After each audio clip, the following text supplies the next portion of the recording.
அதிலையும் குறிப்பா எதிர்கட்சி தலைவர் திரு பழனிசாமி அவர்கள் விரக்தியின் உச்சிக்கே போய் பேசிட்டு இருக்கிறார். தமிழ்நாட்டில் இப்ப எப்படி பரவலா மழை பெஞ்சிட்டு இருக்குன்னு எல்லாருக்கும் தெரியும்.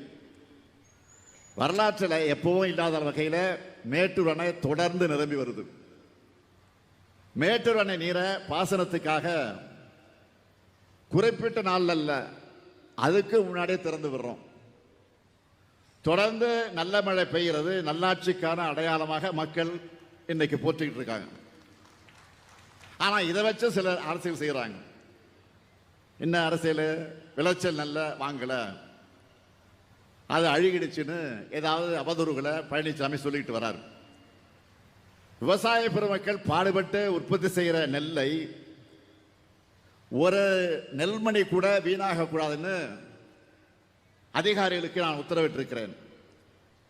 அந்த அடிப்படையில் கடந்த 4 ஆண்டுகளில் முந்தைய ஆட்சி காலத்தை விட கூடுதலா நெல் கொள்முதல் செய்யப்பட்டு வந்திருக்கு.